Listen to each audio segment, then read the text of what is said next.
Brand differentiation is key to instant recognition in today's cluttered business landscape. Using concepts such as niche marketing, unique selling points, and innovative ideas, many businesses have leveraged on this concept to achieve market penetration and expansion. On this episode, Talk TV engages with a visual artist who has successfully utilized this strategy to differentiate her craft by employing human hair as her sole medium of artistic expression. This innovative approach has earned her accelerated prominence on the global art scene. Welcome, United States-based, multiple award-winning visual artist Adebumi Gbadebo. It's a pleasure to be with you again, and it's still Talk with Femi Ipadiola. On this episode, we're hosting a Nigerian, US-based, US-born African who is an artist doing wonderfully well. Welcome. Thank you. Miss Bumi Gbadebo. Thank you so much. It's a real honor to be in Nigeria and to have this interview with you. So thank you. We're so delighted to have you as well. Now, how would you describe your art form? Let's take it from there. Okay. I guess I would say I am a multimedia artist. Okay. So I work in installation, painting, sculpture, paper making, print making, specifically silkscreen, all through one material, human hair. Oh, okay. So you use multiple multiple forms, Yeah. but only one material. Yeah. Human hair. Human hair, specifically human hair from Africans of the diaspora. Wow. Why not human hair of people from other race, like the whites, Caucasian, Arabs? I kind of arrived, because to make art out of human hair isn't very normal. You don't often come across artists where their material is human hair. But it's strange to us. Yeah, it's a strange to a lot of people. Yeah. But I arrived at the medium when I was studying art school in New York at School of Visual Arts. And at this point, we are in their second semester of art history. Okay. So we learn about 500 years of art. 500 years of art. Maybe I could count on one hand the amount of Black people that were represented either as the subject or the person who made the work. And at this point, I was just immensely frustrated with the lack of representation of people who look like me within that art canon. And I made a decision that I was going to deviate or reject that history, that Eurocentric history, through material. So it began, your interest in using African human hair as the sole material with which you conduct your art activities began when you studied history of arts. Yeah. And you realized that Africa was underrepresented. Correct. So you strike me as somebody who is deeply rooted in African identity. Where did you get that from? I guess, my mom is Black American. Yeah. My dad is Nigerian. Yeah. He moved to America for his schooling when he was about 17. Wow. But I guess like both sides of that, my mom is very, I guess one would say like Afrocentric or pro-Black. So she always wanted me to understand, you're Nigerian. I also, I don't have an English name or a Christian name. I'm just Adebumi. So that was she always instilled in me. So they never gave you an English name? No, she always instilled in me, this is your name. Your grandfather named you. This is what it means. Know where you come from. When I was 7, my dad took me to Nigeria for the first time, where I got to meet his side of the family, which was a great experience to know my grandfather, to meet all of his siblings. You met your grandfather when you came around 7 years old? Yeah, right before he passed away. So that was an honor to meet him. But I guess on both sides, my parents have always made sure that I knew kind of like where I came from. So right from the time you were born, your parents instilled that African identity in you. And your mom, even though she is a Black American, recognized the African identity, and she didn't want you to lose any bit of that. Correct. And that has stayed with you ever since then. Yeah. Up till art school, which has made you to venture into this unique form. So how are people receiving your work? I mean, it must have come across to people as a very strange thing. I mean, we know of sculpture, where you use all these other materials. Mm-hmm. We know of paintings, where you use these various types of materials. Yeah. But human hair, I mean, how do people respond to your work? it depends on like how they're entering it, whether they're entering it for me trying to like partner with like for say a barbershop. Okay. So with a material human hair, you have to interact with some human that's going to be willing to donate their hair for the work. So I go to barbershops and I often have to explain kind of the concepts, the thinking behind the work. You know, our hair is so much a part of our identity. As you know, here in Nigeria and in parts of Africa on the diaspora, it's a part of our politics even.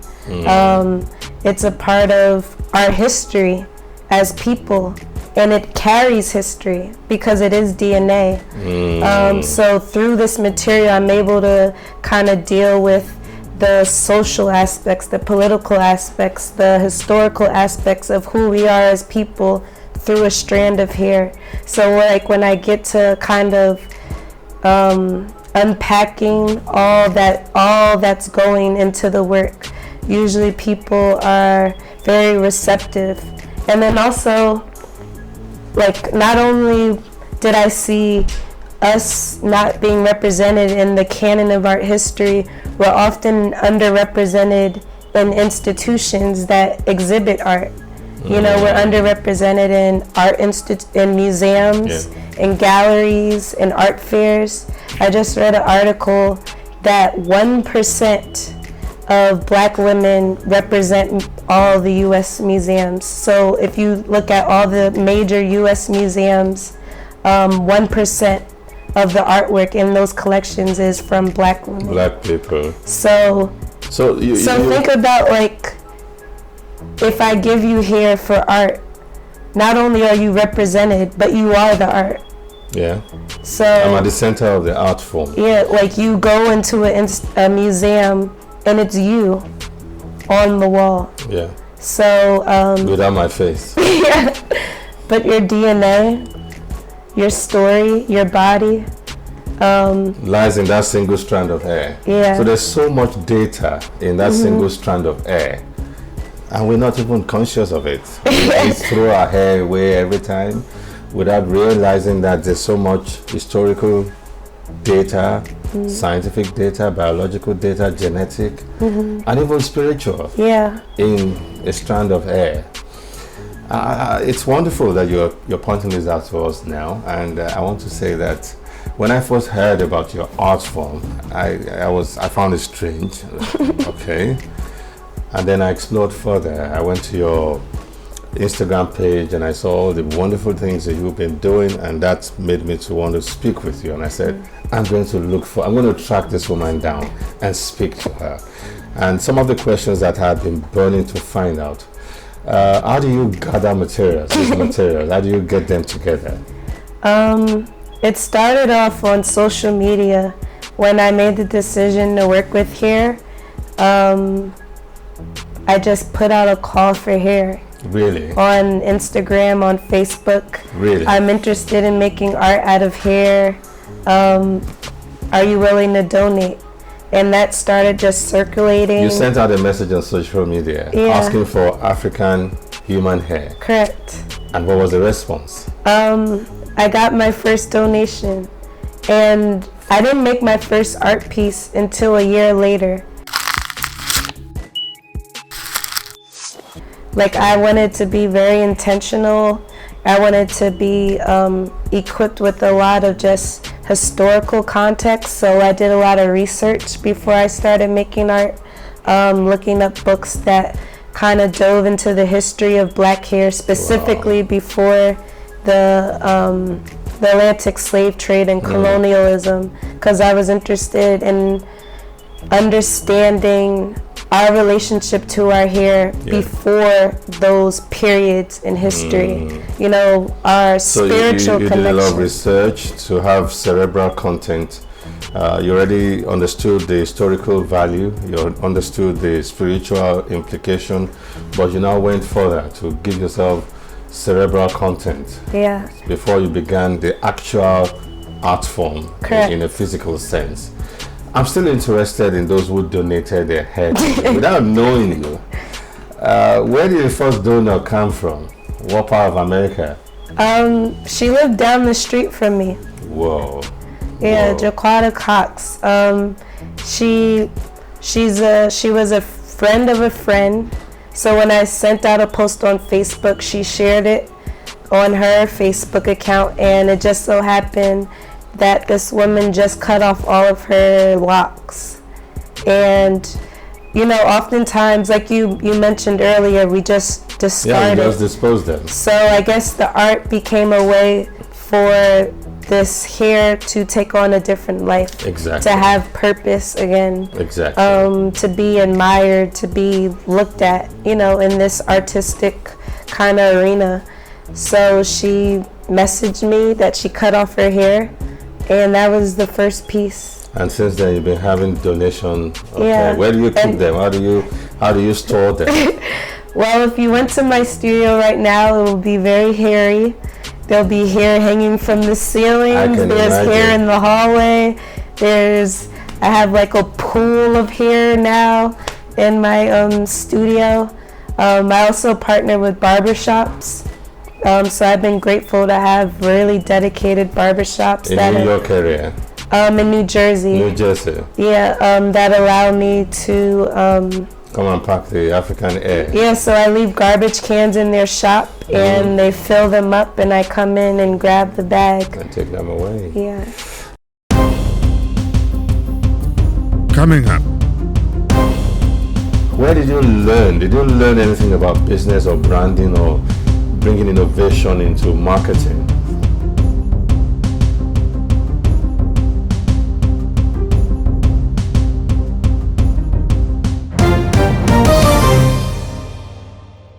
When you decided to move from painting, sculpting, and drawing to using human hair as your main sole material, was commercial success part of your consideration? I know that you were motivated by the need to push the African identity out there.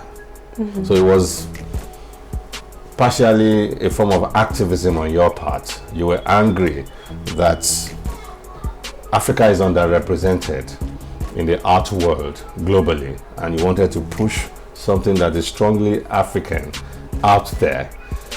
Were there commercial consideration on your part as well? I always knew I wanted to be an artist that was recognized for the work I did. Recognition in terms of exhibitions and museums. Global recognition. Yeah, public art pieces. Like, I'm also interested, like, how does human hair become a public outdoor art piece? You know, something that's not weatherproof. And yeah, I wanted commercial kind of recognition, so I define that like to be gallery representation.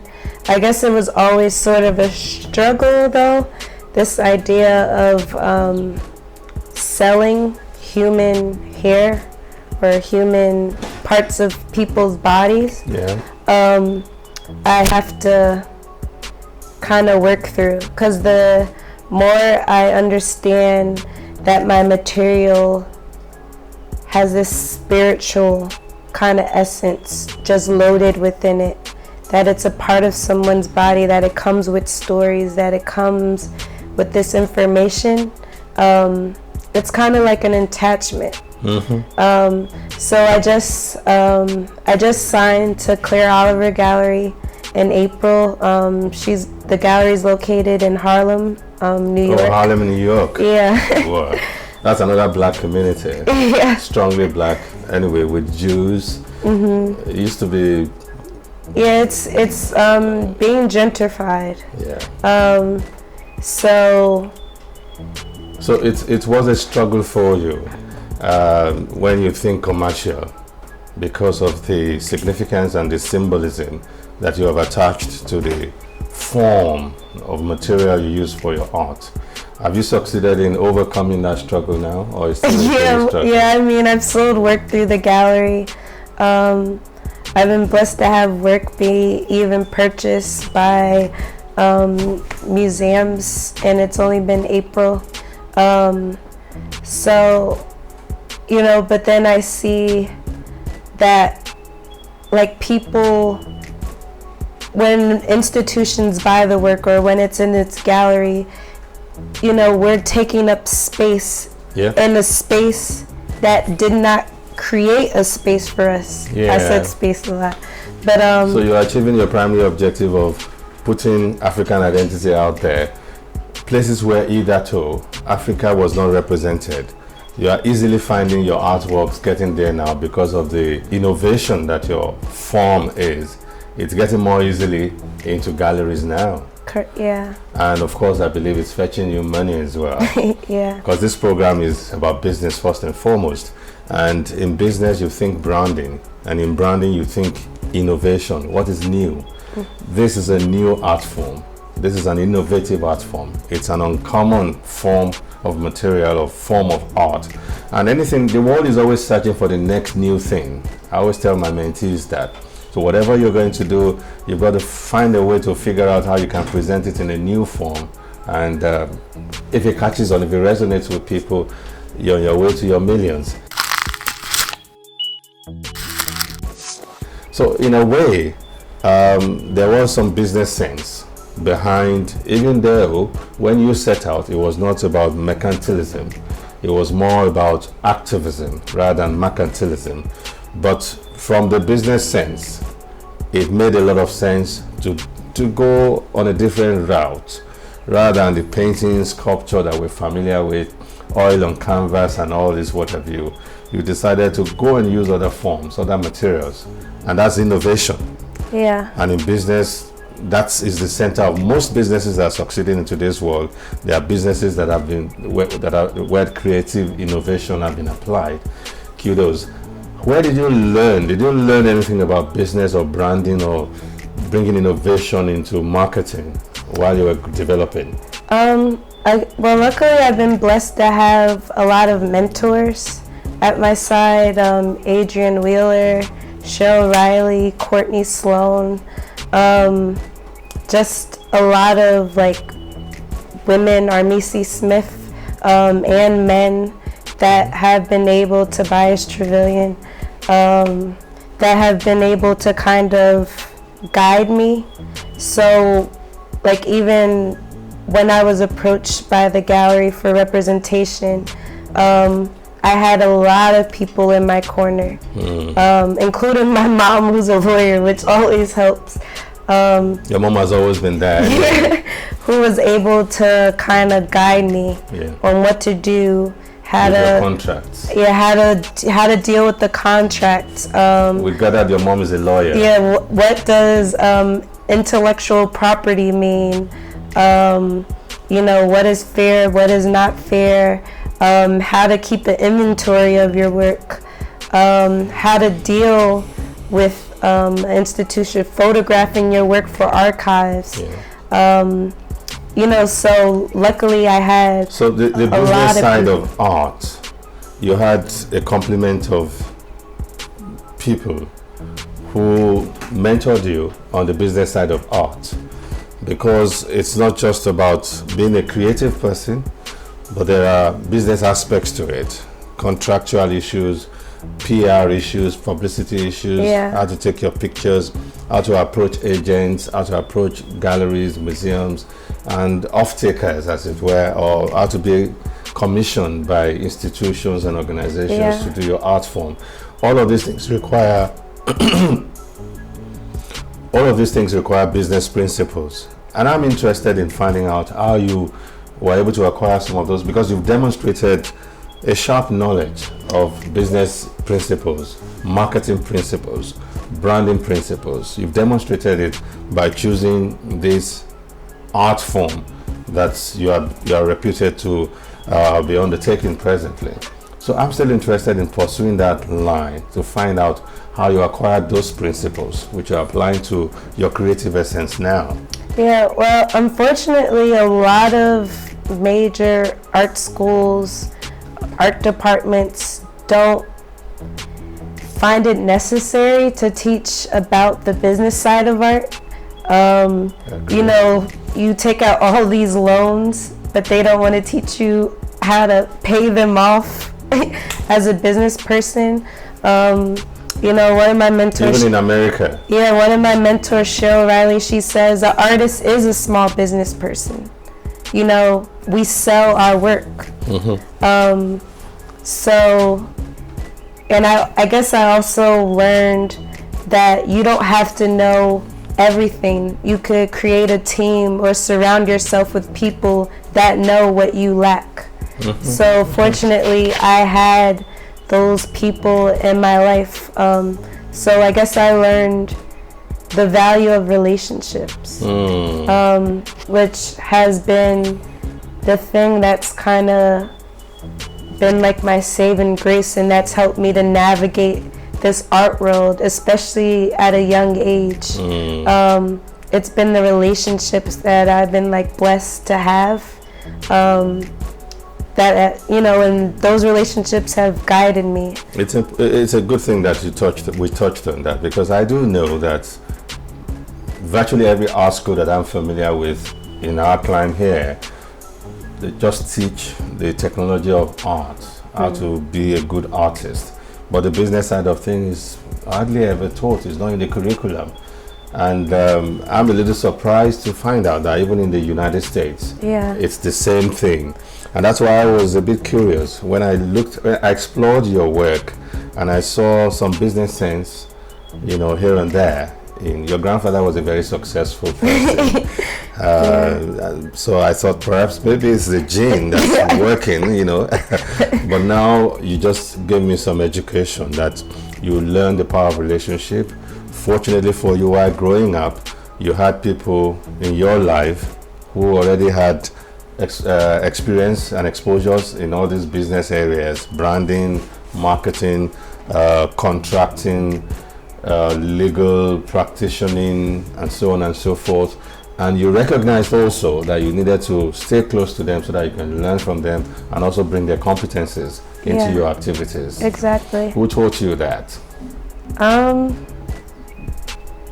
I don't know. I remember like maybe instinct. Maybe grandfather's instinct. Like passed down. I mean, my dad, you know, also very successful, like engineer in America. But I don't know, I just remember being in art school one class, and I was like interrogating my teacher, like, how did you make it? Like, what did you do? And he was just telling me, you know, I assisted this artist, I assisted that artist. This artist was represented by this gallery, and one day the gallery asked, do you know any artist?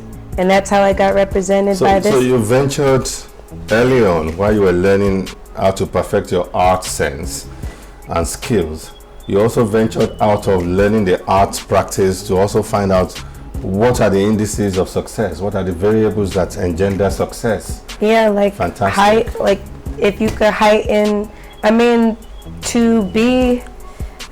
there's a lot of ways you could define being a successful artist. There's muralists, there's artists that just, there's portrait artists, there's artists that do go the route of like gallery representation. There's a lot of kind of avenues, but I was interested in a specific avenue, so I asked I took the opportunity of art school. What will you list as your metric of measurement of success as Bumi Badebo? What are the indices with which you measure your progress or track your growth? That's an You've talked about recognition. You wanted to be recognized globally as one of the luminaries in the art world. You also thought in terms of financial success. What are the other things? Are there other things? Yeah, and I guess I'm still kind of thinking that through, but because the material is hair, human hair, my community, people that donate hair to me are essential to the work.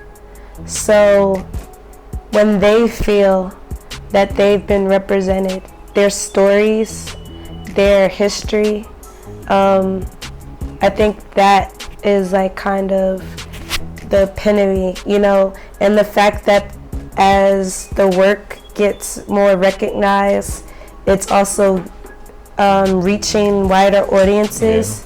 So now there's people from different states. I have someone collecting hair from me right now in Morocco. Really? So and you've never met the person before? Well, I met him once, and he's Just collecting hair for me at barbershops in Morocco. In Morocco, and sending down to America. Yeah. Wow. So I feel like, the people that donate here, like as that audience gets greater, and when people send me, I often get hair that are accompanied by letters. This is hair from me and my sister. As we learn from our hair, we learn from each other. Wow. Or I just cut my locks because I got married and I want to have a fresh start. Here's my hair. Wow. Or I just cut my hair. I've been in the hospital fighting for my life for a year, and I wanted to just cut my hair off. You actually get those notes. Yeah, those letters accompanying the hairs that are donated to you. Exactly. Wow. That's quite touching. So I think, of course you want like recognition and institutions, and but really it's the work is the people, So it's beyond art.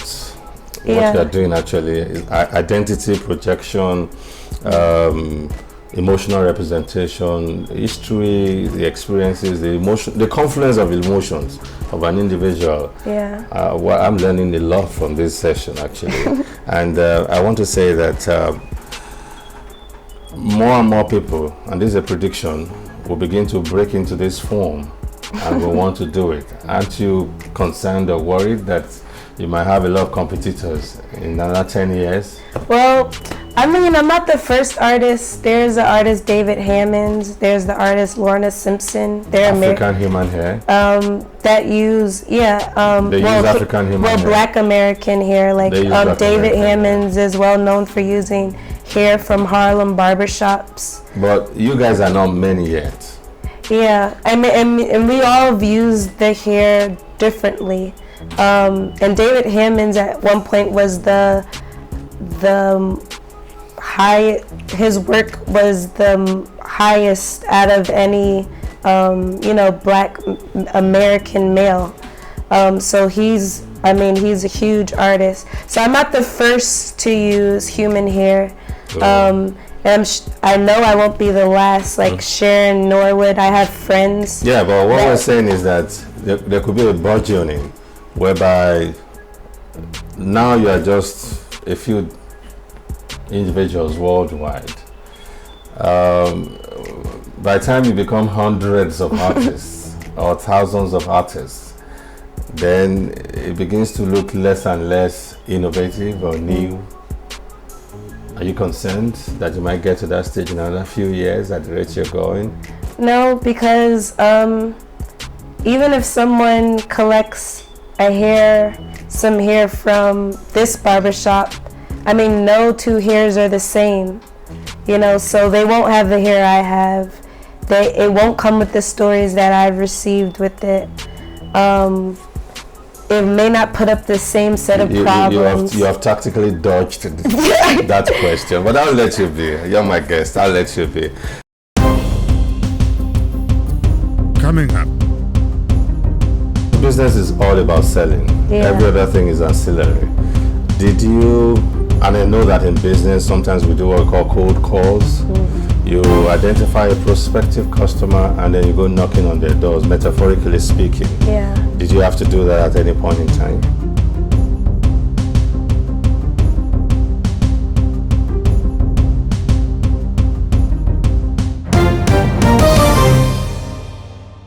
How do you market your work? Because you don't light a lamp and put it under the cabinet. Well, now I have a gallery that does Now you that. have a gallery. Yeah. That's one way of marketing your work. The gallery does a lot of the publicity, showcasing and projection of your work essence. Yeah. What other ways do you market? For those who have not been fortunate enough to be signed on by a gallery, how will you advise them? Or what did you do before you got signed on by a gallery? Yeah, Instagram and having a really good website were kind of the ways that I got my work out to large audiences. So making sure the work is photographed well, so when you post it on Instagram, it really stops people. You know, we're a scrolling society, scrolling through Facebook, scrolling through Instagram. Yeah. Something, you know, being thoughtful in how you write about the work. So the first stage for you is to ensure that the work is properly photographed. Photographed, so that when presented. you push it online, it has an arresting value for Yeah. the audiences. Fantastic. Also getting to know your art community. In Newark, we have a very tight-knit art community. So curators look out for artists, artists look out for curators. Every October, the entire city has a citywide art show. Wow. So just exhibiting a lot because So participate in a lot of exhibition, art because shows. the artists knew the artists, the curators knew the artists. You know, that really What about helped. art collectors? How do you bridge the gap between the artist and the art community on one hand, the art collectors on the other? I know that you can bridge the gap with museums, art galleries, curators. What other ways, social media like Instagram, what other ways can you, what other media do you employ to bridge that gap between the art world and the art collectors? Yeah. I didn't really sell a lot of my work before being signed. Okay. I kind of got on the radar of some collectors, but it never turned into a sale. Okay. And that was through just posting on social media, and you just never know who shares what. Because business is all about selling. Yeah. Every other thing is ancillary. Did you, and I know that in business sometimes we do what we call cold calls. You identify a prospective customer and then you go knocking on their doors, metaphorically speaking. Yeah. Did you have to do that at any point in time? No. For me, like before the gallery, it was just a lot of this show led to that show, led to that show, led to that show. And although it wasn't turning into like, you know, monetary money, it was exposure. So that was equally as valuable in a way. True. Because it was getting me my work seen by greater audiences, bigger platforms, which really helped. And it was the last solo show I had where the gallery I'm currently represented saw my work. Yeah. So you just never know who will come to these shows. So that's why I say the importance of getting to know your art community, making sure you guys are like a collective and have a voice and have a certain power.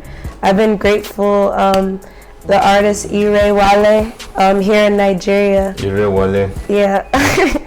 He took me around kind of the art scene here in Ibadan and even expressed how some local artists give their work to bigger artists, just to get the attention of collectors.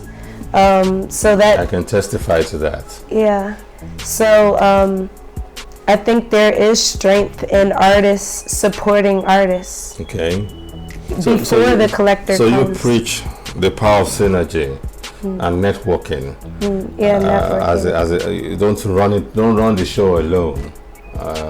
If you network, if you synergize, if you embed yourself within a colony or a community of artists and art practitioners, you will have done a major part of your marketing. That's what I can deduce from what you're saying now. Yeah.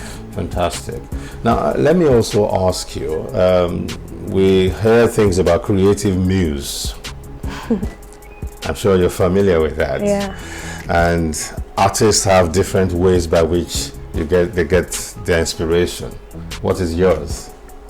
I don't know if this is too simplistic, but just the medium alone is... The hair.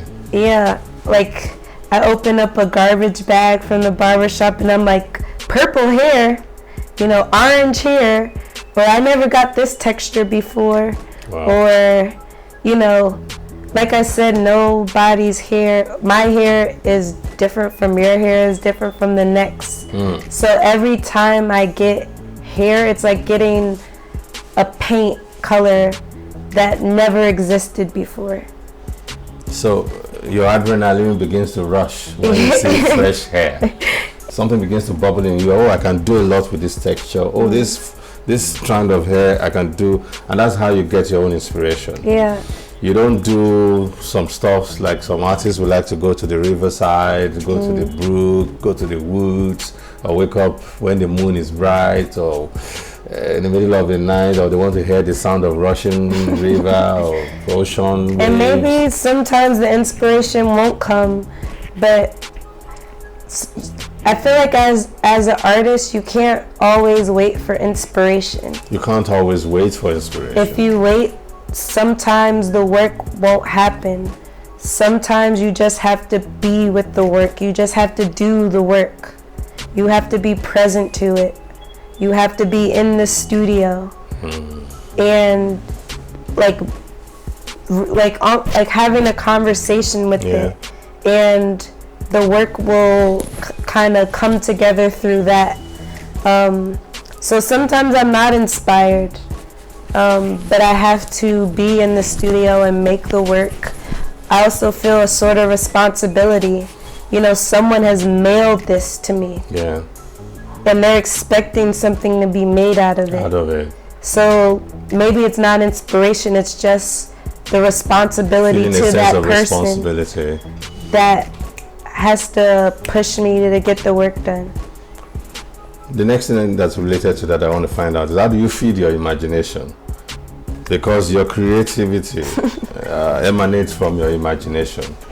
And your imagination is a product of what has been fed into it. How do you feed your imagination? A lot of reading, a lot of research. Right now I'm researching on the 3 kind of plantations, or the 3 spaces where my family lived when they were brought to America. On my mom's side. So the 3 plantations, one was an indigo plantation, one was a cotton plantation, one was a rice plantation. And it's interesting because even when you look at the geography of those areas and what they were forced to cultivate, it's very similar. You could connect it directly to geographies in Africa. Really? So Sierra Leone, they cultivate rice there. It has a very similar geography to the one of South Carolina. So I took a DNA test. I'm Sierra Leonean. Oh, so, you traced your genetic history. Yeah, so right now I'm doing a lot of research on those 3 spaces specifically. So in my recent work, I've incorporated blue, indigo. I've incorporated cotton into the work. Kind of using material as a way to kind of talk about land, history, slavery. Those were the dominant historical images that predominated your ancestors, as it were. Yeah. Especially in the last 250 years or thereabouts. Yeah, so a lot of research. What about observation? Observation? Isn't that another way by which you feed your imagination? I'm observing the work. Observing things that happen around you. You've been in Nigeria now for about 3 weeks, and you've traveled around a bit, observing things and seeing things. Isn't that a deliberate effort on your part to fortify your imagination with your African identity? Yeah, like I took this trip, to Nigeria. The last time I was in Nigeria was in 1999. That's 20 years ago. Yeah. I hope we're not going to wait for 20 years again before you come back. So, but I definitely wanted to, other than meeting family and just, it was overdue that I come here. Yeah. But so apart from meeting family, you also traveled around to visit some art scenes. Yeah. I learned that you went to Osogbo, Ife, Lagos. Which galleries did you visit that struck you the most out of all the art centers, museums that you have visited since you came? Well, I went to Nike Gallery. Wow. Yeah. Nike Okundaye. Yes. Fantastic woman. Yeah, and I had the honor of speaking with her. And it was, it's a beautiful gallery, 4 stories. Yeah. It was also interesting, though. It's a lot of painting, but I guess, it's her gallery. So her kind of program focuses on painting. I went to a lot of galleries, or a few galleries here in Ibadan. And I bet Okundaye, Mrs. Nika would also probably be looking for a way of doing some stuff with you. Fingers crossed. Yeah. Coming up. What are the ethos that guards, that underpins your life, your existence? What are the ethos?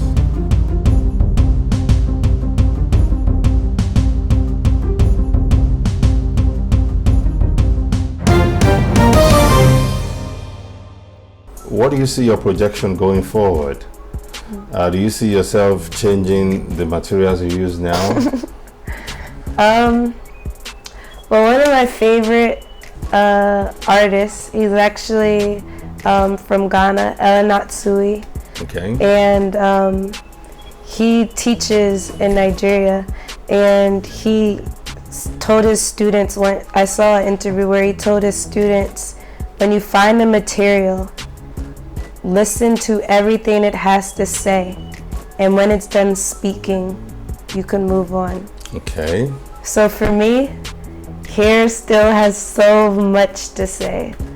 So I don't know when the day will come where we'll stop speaking, where I have kind of exhausted all the possibilities. But I know that's not soon. That's not soon. Yeah. Okay, I like the way you put it. You were philosophical, scientific as usual, but again, you were explicit. So the form you use now is still speaking to you as an artist, and until you exhaust the communication that's coming from it, you're not likely to change your form. Now let's explore you as a person a little bit, because I've been told that you cannot separate the work of an artist from the essence of the artist himself or herself. What are the ethos that guards, that underpins your life, your existence? What are the ethos?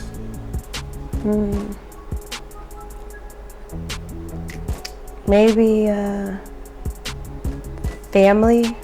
Family. You're deeply family oriented?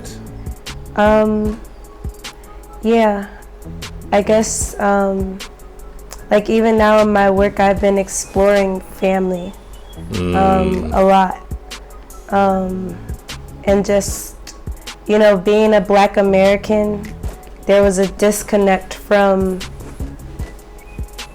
just my understanding of who I was as a Nigerian.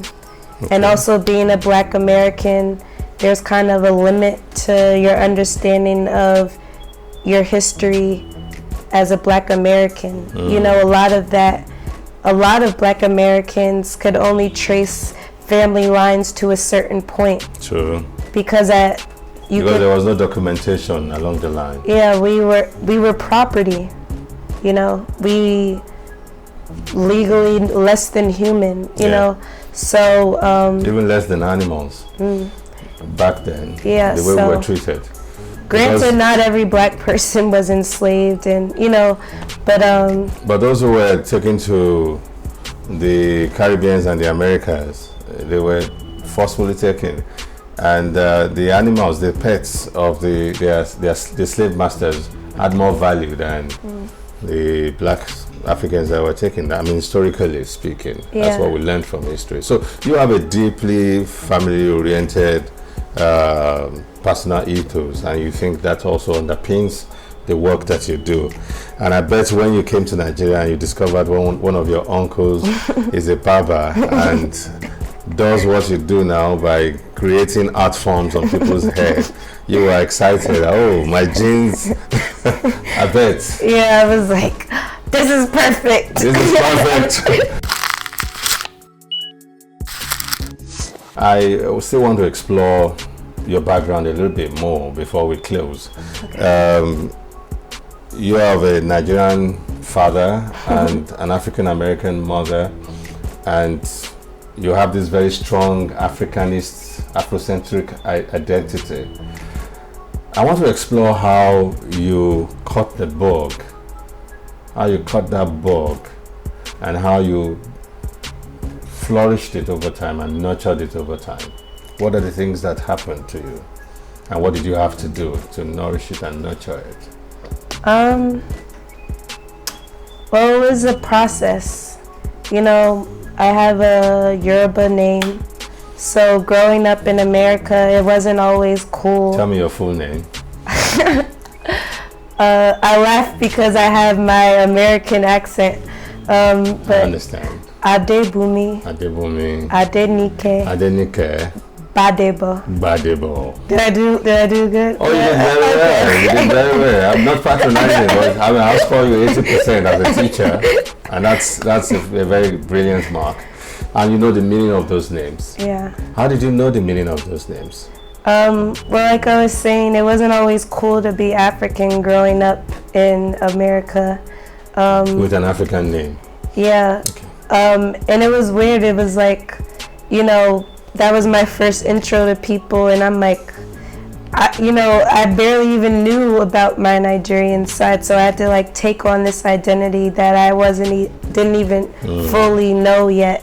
But I would go home sometimes crying, sometimes, you know, really upset because of this difference.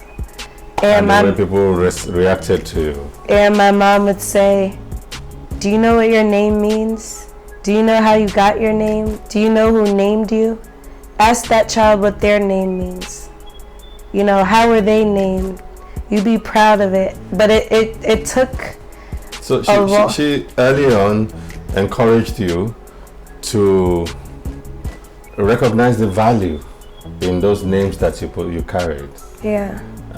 By telling you the meaning and the weight and the value of the names, and situating it within the European context by telling you, oh, the names that other children have does not have meaning. Yours is loaded with meaning, and for that reason you should appreciate it. Yeah. And she was doing that for you, even at that very early age. Yeah. That's a great woman. That's a great woman. Honestly, that's a great woman. Before I let you go, what's your projection into the future? Because we'd like to do that on the show. 5, 10, 15, 20 years from now, what are we going to be seeing from Ade Booms? Hopefully more international shows, connecting you know, I came to Nigeria, everyone was saying you'll never get hair from Nigeria. And now I'm getting hair from 2 countries in Africa. So that kind of just opened my eyes to like, there's 52 more, you know, for the work to really represent all of us. So hopefully, like this platform and other platforms I'll be involved in will just garner a wider audience, more people who wish for their hair to be art, their hair to be a part of this story of what I'm doing. So just growth on both of those. So for you, it's about spreading the tentacles, the message of your art form around the globe. Your primary target is the African continent. You said you've taken 2 out now, 52 more to go. The continent, the diaspora. On the African continent, out of the 54 countries, you've been in 2 now. There are 52 more countries to go. And in another 5-10 years, we will see you to have covered even much more, if not all of them. Yeah. Well, that's a fantastic aspiration, and we can only wish you well in that endeavor. Ms. Adebomi Gbadebo. Thank you. A US-born, US-based African, Nigerian, Yeah. to be specific, artist using the human hair, African human hair form in your artwork. We want to appreciate you for coming on the show today. Thank you. And we wish you the very best in this endeavor, this very noble endeavor. Thank you, sir. And we've been speaking with Ms. Adebomi Gbadebo, who is an artist with a difference, using the human hair as an art form. And that's another innovation on the world global art scene. She's been sharing with us tips and ideas in the art world, particularly the commercial art world. We've learned a number of other philosophical things, but more importantly, we've discovered another innovation in the art scene. We want to appreciate her for coming on the program. Until we come your way next time, bye-bye.